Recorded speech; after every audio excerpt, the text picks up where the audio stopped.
I have to be one of the most thankful guys in the world because I get to be here in the studio with all of you, and it is an absolute happy place. I woke up this morning and I was on my dog walk, and as I'm walking, I go to my dog does its business, Skylar, and right in my neighbor's yard. So I think I'm going to do the neighborly thing, and I reach into the doggy bag little holder that's on the leash, and I pull it out and I look down and there's a little sticker on the bag, and it says 3 bags left.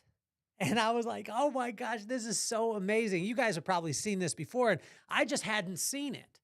And I saw it today and it shook my world because I was thinking, how awesome is this? But it's just the littlest thing, didn't cost that much money to be able to do, but it was thoughtful because there's been so many times I've been on my dog walk. My dog does its business, and then I reach for a bag and I don't have the bag. And then I'm that guy in the neighborhood, and I know there's Ring cameras and people are judging. Maybe they don't even care, but I have to continue on my walk and then figure out a way to be able to find the bag and then come back. So this morning when I pulled out that bag and it said 3 bags left, I was like, man, this is awesome. And then what God started to impress on me throughout my walk was, what if every relationship that you had, what if your marriage, what if your work all had that signal, 3 bags left? So before your boss was about to blow up, he actually had a little sticker on him when he walked in. He said, only 3 reactions left before I fire on you. Imagine if you had that in your marriage, and before you overreacted in a situation, it said only 3 words left. What if you had that with your kids? What if your kids had it with you?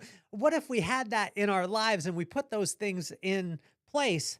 Wouldn't it be amazing to be able to take us out of the reactive and into the proactive, out of the emotional and just into the proactive actions that would get us to a point where we wouldn't ever, as we refer to it, blow up?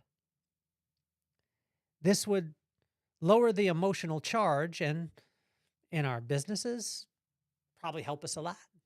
In our marriages, probably help us a lot. And I don't know about you, but most of you were perfect. So I have some questions today that God asked me, and I'm going to give them to you because I felt a little bit convicted.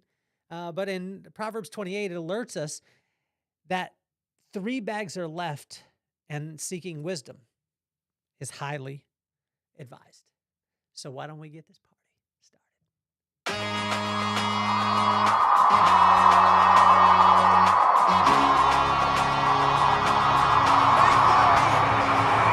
Nothing more on my mind. I got to shine, so every day I grind. Work in the morning, work in the evening. We's achieving, cause we believing. It's for certain, we put the work in. We ain't stopped just because it's hurting. Right before your eyes, so it's coming to no surprise. The takeover is televised. Over and over and over again. Make no mistake, we continue to win. Defeat never know, cause I will not lose. They wanna mimic my moves, but can't walk in my shoes.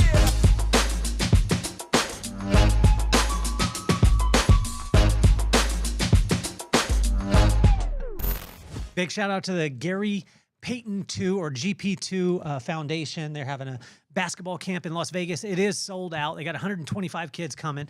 And the GP2 Foundation, it helps kids, number one, diagnose with dyslexia, because GP2 had dyslexia, got, diagnosed with it very early on. And then to help to be able to get funding for people to get the education that they need, and the help that they need throughout. But also too, as you guys know, GP2 is on the greatest team of all time, which is the Golden State Warriors. And he is going to be in Las Vegas. Your kids actually get to meet him, which I think is amazing. So I just want to say a huge shout out. If you didn't get a chance to be able to listen to Monique Payton, which is the mother of champions, which is GP2's mom, on the podcast. She's been a friend since 1999. Thank you so much to the Star family for introducing me in the first place. And Sandy Starr, I love you. I think that you're amazing. And Monique was absolutely phenomenal on the show. So check that out. It is July 7th in Las Vegas. Actually, it's sold out, so you can't check it out. But for for future, I would definitely have your kids involved there. So I've got some questions for you too, which questions are always those things that they're sometimes kind of tough because I felt a little bit judged today. So as I sat down, God asked me these questions. What if what if wisdom wasn't the little sticker, the little 3-bag sticker? What if it wasn't the sticker? What would you change if if you saw your stress as a signal, not a sentence, right? And what if it was the stress that you had was, I have this stress or anxiety when I'm walking my dogs, and it sounds so crazy, but this happens all the time. I'm walking my dogs, and I reach for I guess preparation would be good here too, because I should prepare before I leave the house. I know some of you guys are judging me for that. And I should look and make sure that I have enough bags and all those things. But there's times where I walk out of the house, which is most times, and I don't count the bags. I don't check to make sure that I've, put new bags in. And sometimes when I pull out the bag, there is a little bit of stress or anxiety because I'm thinking, is this the last bag?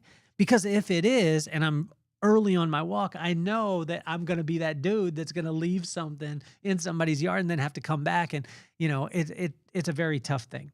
When I say tough thing, that's first world problems, not having poop bags for your dog.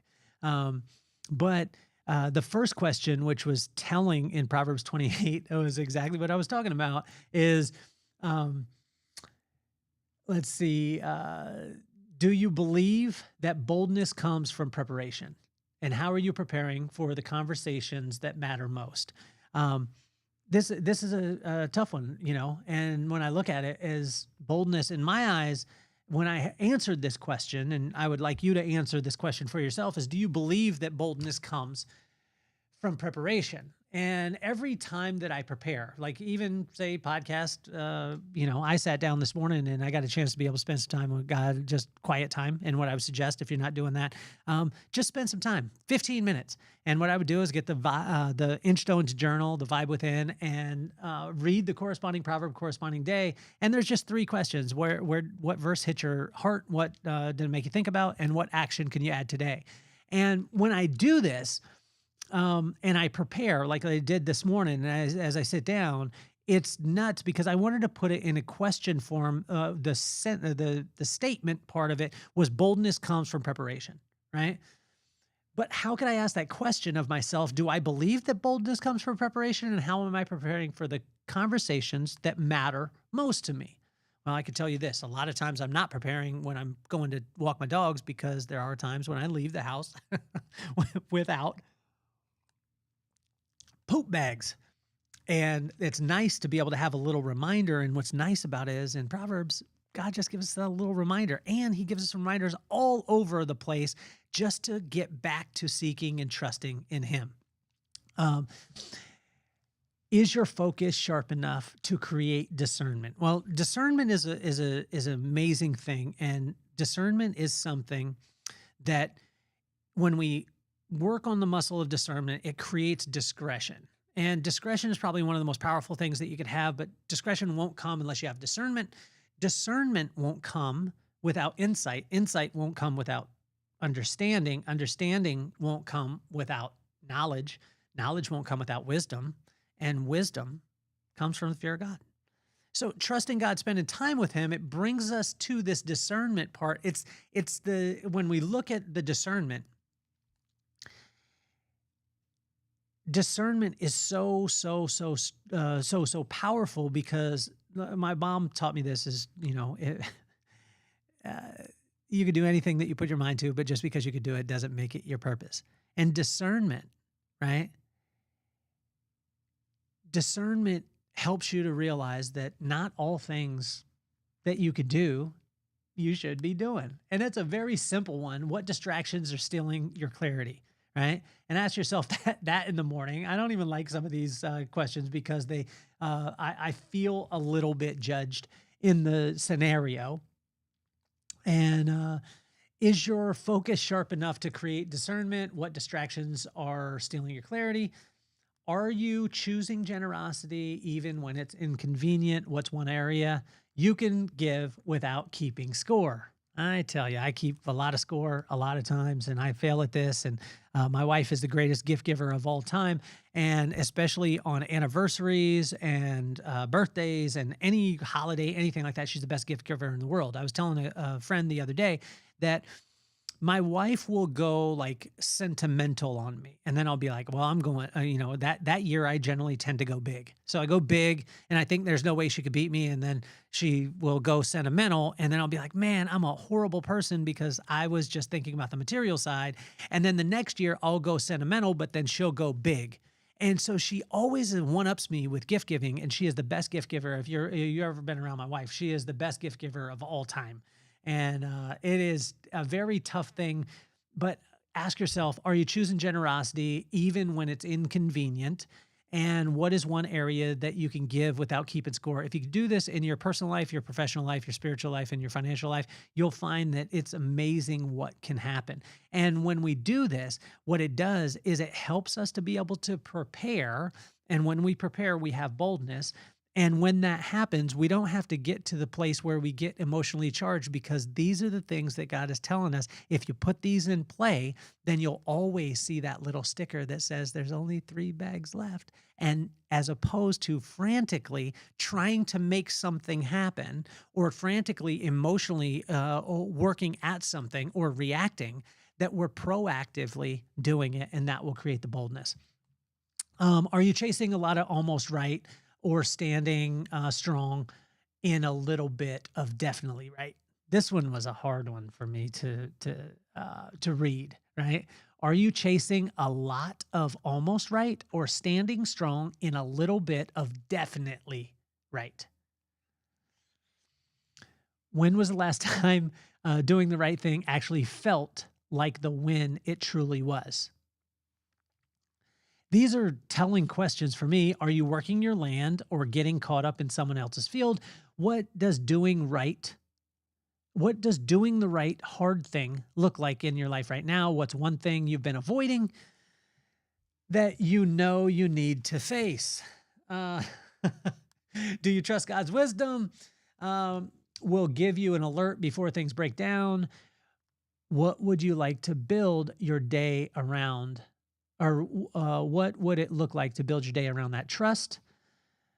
What are the 3 bag moments in your life right now? Where are you being warned gently but clearly? You see, I was being warned gently but clearly this morning as God was telling me, like I got the bag, I got the little poop bag out, and it said 3 bags left. I knew that at that point, I knew exactly what I was dealing with.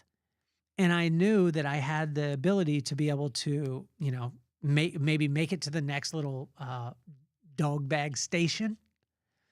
But a lot of times we function our whole entire life without that little signal.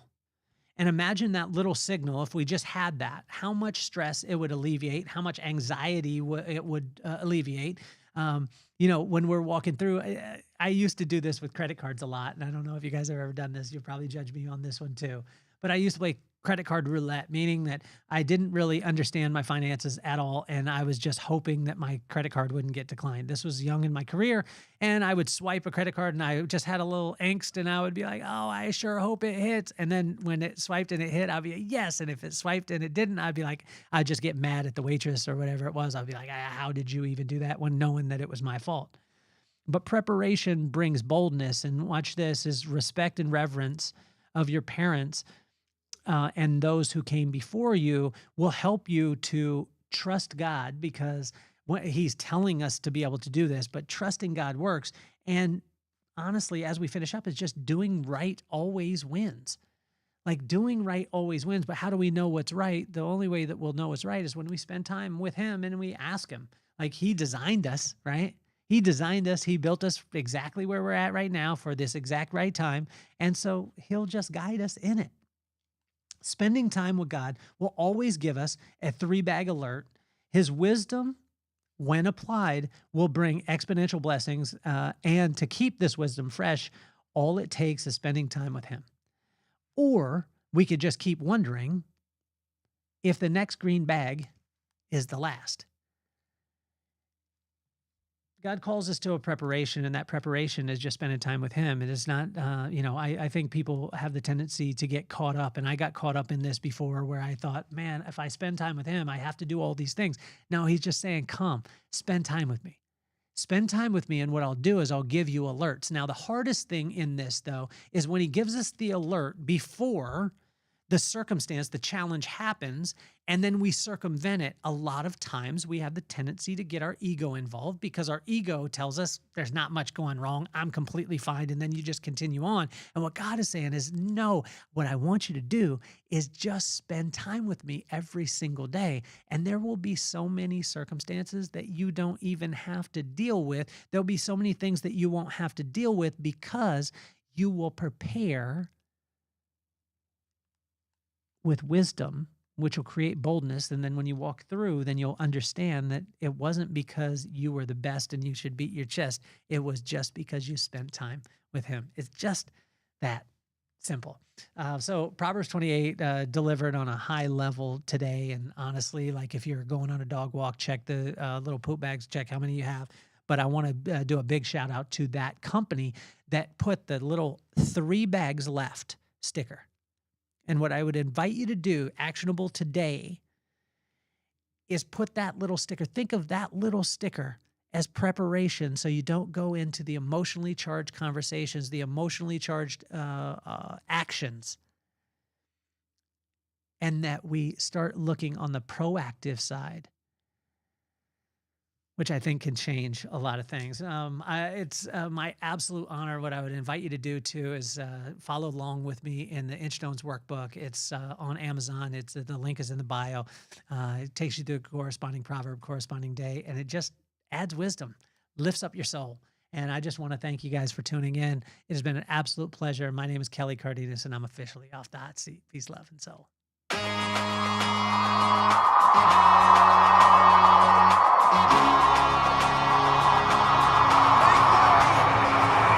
Nothing more on my mind. I got 2 shines, so every day I grind. Work in the morning, work in the evening. We's achieving, cause we believing. It's for certain, we put the work in. We ain't stopped just because it's hurting. Right before your eyes, so it's coming to no surprise. The takeover is televised. Over and over again. Make